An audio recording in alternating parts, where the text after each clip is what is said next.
फिर से लेकर आ चुके हैं आप लोगों के लिए इस वक्त की सभी ताज़ा और बड़ी खबरें। एक एक कर आपको सारी खबरों की जानकारी देंगे आज देश दुनिया में क्या कुछ हो रहा है।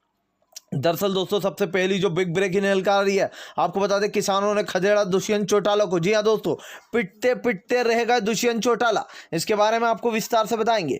वहीं पर दोस्तों अगली बिग ब्रेकिंग में हम आपको बताएंगे बंगाल में मोदी का भयंकर विरोध। जी हाँ, ममता दीदी ने कहा कि सभी लोगों को, जी हाँ, अफसरों से लेकर तो बड़ी बड़ी कंपनियों तक को काम पे लगा दिया गया चुनाव जीतने के लिए भाजपा ने।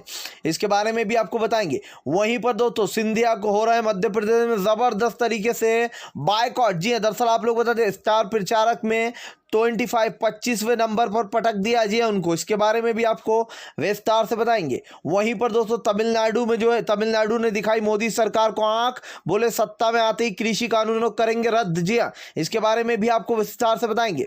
वहीं पर दोस्तों ममता बनर्जी का बड़ा ऐलान, बोले फिलहाल सीआरपीएफ के जवानों को भी काम पर लगा रही मोदी सरकार। जी हाँ, सत्ता का दुरुपयोग कर रही है। इसके बारे में भी आपको बताएंगे।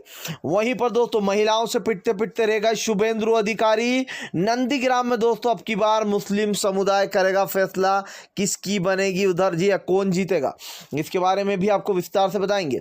वहीं पर दोस्तों अगली बिग ब्रेकिंग में हम आपको बताएंगे थम गया, जी हां, थम गए प्रचार अब दूसरे चरण का चुनाव असम और बंगाल में। इसके बारे में भी आपको विस्तार से बताएंगे। वहीं पर दोस्तों अगली बिग ब्रेकिंग में हम आपको बताएंगे मोदी के खिलाफ जो यहां पर खोला मोर्चा महिलाओं ने, बोले फिलहाल इनको यहां नहीं आने देंगे। जी रविन्द्रनाथ टैगोर बनना बंद कर दे मोदी। इसके बारे में भी आपको बताएंगे। वहीं पर अगली बड़ी खबर में हम आपको बताएंगे दोस्तों, जी हां, दरअसल आपको बता दें ममता बनर्जी का बड़ा ऐलान, बोले बैन होगी मोदी की रैलियां। जी हां, दरअसल दोस्तों आचार संहिता का उल्लंघन किया मोदी सरकार ने, बांग्लादेश में जाकर जमकर अपना प्रचार किया। जी हां, जबकि प्रचार थम चुका था उसके बाद भी मोदी जी जो है यहाँ पर आचार संहिता का उल्लंघन करके जबरदस्त तरीके से प्रचार कर रहे थे। इसके बारे में भी आपको बताएंगे।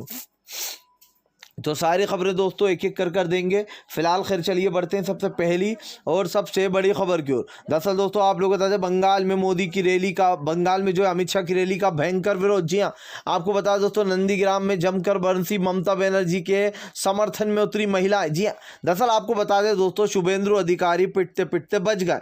महिलाओं ने बताया जा रहा है कि उनको घेर लिया था, जिसके चलते शुभेंदु अधिकारी को जमकर महिला पीटने वाली थी। आपको बताया दोस्तों शुभेंदु अधिकारी ने टीएमसी को धोखा देकर भाजपा ज्वाइन कर ली, जिसके बाद से वहां के जो वोटर थे वो अब शुभेंदु अधिकारी के नाम से भी चिढ़ रहे।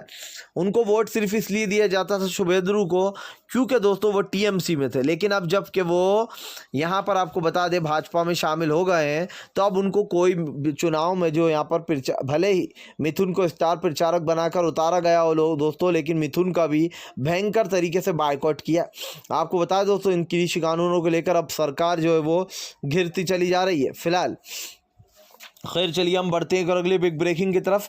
बता दोस्तों अगली जो बड़ी खबर निकल आ रही है, आपको बता दें किसानों ने से पिटते पिटते रह गए दुष्यंत चौटाला, किसानों ने दौड़ा लिया। जी हाँ दोस्तों, यानी कि अभी तक तो दोस्तों सिर्फ बीजेपी के उन नेताओं को दौड़ाया जा रहा था जो कि यहाँ पर आ रहे थे, लेकिन लगता है अब दोस्तों सीएम समित जो है दोस्तों दुष्यंत जेजेपी के दुष्यंत चौटाला भी अब किसानों के निशाने पे आ गए। कल आपको बताया दोस्तों एक सभा में पहुंचे थे जो दुष्यंत चौटाला, जिसके बाद लोगों ने उनको जमकर दौड़ाया। आपको बता दोस्तों इससे पहले होली समारोह में भी दुष्यंत चौटाला पहुंचे थे। वहां पर किसानों ने दुष्यंत चौटाला का भयंकर न सिर्फ विरोध किया था बल्कि गाड़ियों पर भी जूते लाते मारना शुरू कर दिया था। अब इसको लेकर दोस्तों एक तरीके से किसानों का जो गुस्सा है वो लगातार फूटता चला जा रहा है। आपको बता दें कृषि कानून को लेकर 4 महीने से ज़्यादा हो गए किसानों को सीमाओं पर बैठे हुए, लेकिन सरकार के कान पर जू नहीं रेंग रही है। जी हाँ, ये सरकार दोस्तों जो बड़े बड़े दावे करती है किसानों से, उन्हीं लोगों की आय छीन रही है, या फिर एक तरीके यूँ कह लें कि किसानों की जान ले रही है। धीरे धीरे कर 300 से ऊपर किसानों की जान जा चुकी है दोस्तों, लेकिन इस सरकार के चेहरे पर शिकन तक नहीं आई ज़रा सी भी कि हमारे कितने किसान भाइयों की जान गई है। थोड़ी सहानुभूति ही बता दें। फिलहाल खैर चलिए हम बढ़ते हैं एक और अगली बिग ब्रेकिंग की तरफ। बता दोस्तों अगली जो बड़ी खबर निकल के आ रही है, आपको बता दें तमिलनाडु में मोदी का भयंकर विरोध, कल दिखाए गए योगी को भी काले झंडे। जी हाँ, दरअसल दोस्तों आपको बताया तमिलनाडु दौरे पर जब योगी पहुंचे तो उन्हें काले झंडे से उनका स्वागत किया गया, गो बैक के नारे भी लगाए गए। अब दोस्तों तमिलनाडु के डीएमडीके का कहना है कि फिलहाल जैसे ही सत्ता में आएंगे जो है यहाँ पर कृषि कानून को रद्द कर देंगे, जिसके बाद दोस्तों अब केंद्र की मुश्किलें बढ़ती जा रही हैं। जहाँ आपको बता दें अब तमिलनाडु की जो सरकार है, वो तमिलनाडु के जो लोग हैं उन्होंने ही बीजेपी को आंख दिखाना शुरू कर दिया। आपको बता दें इससे पहले भी जो यहाँ पर कई ऐलान हो चुके थे कि भैया छोटे भाई की तरह, डीएमडीके ने कहा था छोटे भाई की तरह बनकर रहना पड़ेगा, अगर बीजेपी हमारे साथ चुनाव लड़ेगी तो बड़ा भाई हम ही रहेंगे। इसको लेकर दोस्तों अब तमिलनाडु में सत्ता बदल चुकी है, मोदी का भयंकर विरोध किया जा रहा है। को बताया दोस्तों मोदी का जमकर विरोध हुआ, काले झंडे योगी को दिखाएगा और वहां से गो बैक के नारे भी लगाए गए हैं। फिलहाल खैर चलिए हम बढ़ते हैं और अगली बिग ब्रेकिंग की तरफ। बता दो अगली जो बड़ी खबर निकल कर आ रही है, अगले चरण के चुनाव की तैयारियां शुरू, फंस गई मोदी सरकार। जी हाँ, दरअसल दोस्तों टीएमसी ने मांग की कि मोदी सरकार की अब जितनी भी रैलियां उन सब पर बैन लगा दिया जाए। उन्होंने आचार संहिता का उल्लंघन किया। जी हाँ, बांग्लादेश जाकर दोस्तों जमकर जो यहाँ पर मोदी जी ने अपने चुनाव प्रचार किया। पूरी गोदी मीडिया दिन रात ये बताती रही मोदी जी अब मंदिर पहुँचने वाले हैं, मोदी जी अब ये कर रहे हैं। बस यही देखना रह गया था कि अब मोदी जी जो बाथरूम सुसु करने गए। जी बस इसी चीज़ को गोदी मीडिया ने बताया, बाकी खाने से लेकर तो सब कुछ गोदी मीडिया ने बता डाला। इसे ही कहते हैं दोस्तों एड की सरकार। एड की सरकार का मतलब समझते हो आप लोग? एड की सरकार का मतलब यही है दोस्तों, गोदी मीडिया को पैसे खिलाओ, मोदी का एक अच्छा सा विज्ञापन बनाओ, जो काली करतूतें हैं उसको छुपाओ और सब कुछ सही ढंग से वापस से तोड़ मरोड़ कर अच्छा कर कर मोदी जी की एक छवि बना दो, जिससे आने वाले समय में मोदी जी को चुनाव मिले। अब इनकी हालत कितनी ख़राब है दोस्तों असम में, ये आपको पता ही होगा। इन्होंने क्या कारनामा किया है असम में। सीधे सीधे इनको पता है कि इनको असम में वोट नहीं मिले, ये लोग हार रहे हैं, तो इन्होंने क्या करा कि एक एड छपवा दिया झूठा कि बीजेपी जीत रही है। जिसके बाद कांग्रेस ने जो यहाँ पर इनके खिलाफ मुकदमे दायर कराया कि भैया इस तरीके से झूठे प्रचार लिखवाया जा रहा है कि हम जीत रहे हैं, ताकि कोई भी दोस्तों पढ़े तो ये सोचे कि अब हम कांग्रेस को क्यों दें वोट, बीजेपी तो जीत रही है उसे ही दे देते। लेकिन दोस्तों सच ये नहीं है, सच तो ये है कि भाई जीत कांग्रेस रही है और ये लोग बौखलाना है, इसीलिए एड दिलवाना। यही बात है दोस्तों जिस पर चुनाव आयोग को उंगलियां उठानी चाहिए। चुनाव आयोग को इसमें बीच में आना चाहिए। जिस तरीके के झूठे प्रचार हो रहे हैं, जिस तरीके से दुरुपयोग किया जा रहा है मशीनरियों का, लेकिन इस पर ईवीएम कुछ नहीं बोलता चुनाव आयोग, क्योंकि शायद चुनाव आयोग खुद ही उन लोगों से मिला हुआ है। फिलहाल खैर चलिए हम बढ़ते हैं और अगली बिग ब्रेकिंग की तरफ। बता दो अगली जो बड़ी खबर निकल कर आ रही है, आपको बता दें फिलहाल एक बार फिर से जो है यहाँ पर किसानों का गुस्सा फूटा, बॉर्डर से ही गरजे राकेश टिकैत। जी हाँ, दरअसल दोस्तों आपको बता दें तीनों कृषि कानून को लेकर किसान नेता राकेश टिकैत की रणनीति जो है वो दिन ब दिन बदलती जा रही है। आए दिन उनकी महापंचायतें हो रही हैं और महापंचायतों से ज़बरदस्त तरीके से असर पड़ रहा है दोस्तों। आपको बता दें इस देश के चुनाव पर, जी हाँ चुनाव पर दोस्तों ज़बरदस्त तरीके से असर इसलिए भी पड़ रहा है क्योंकि जो किसान लोग हैं वो समर्थन दे नहीं रहे बीजेपी को अपना। और आप समझ सकते हैं दोस्तों किसानों का समर्थन जिन्हें जाएगा वो पार्टी मजबूत होगी। चलिए मान के चलते दोस्तों एक ग्रामीण इलाका है, जी ठीक है, एक ग्रामीण इलाका है और एक मुस्लिम समुदाय है। अगर इन दोनों के वोट दोस्तों मिला दिए जाएं तो वोट की तादाद काफ़ी ज़्यादा बढ़ जाती है। क्यों बढ़ जाती है दोस्तों? क्योंकि यहाँ पर आपने देखा होगा दोस्तों कि जो वोट की तादाद है, जो मुस्लिम समुदाय है वो इंडिया में ओबियसली 30 से 40% है, यानी कि बहुत ज़्यादा कम तादाद है, 30% है।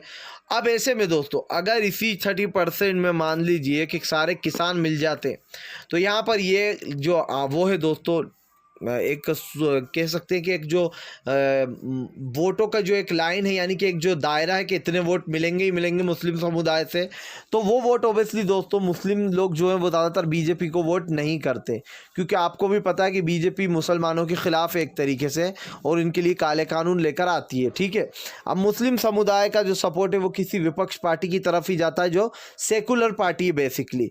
ठीक है, अब मुस्लिम लोग सोच समझ के देते हैं कि कौन हमारे लिए सही है कौन हमारे लिए गलत है।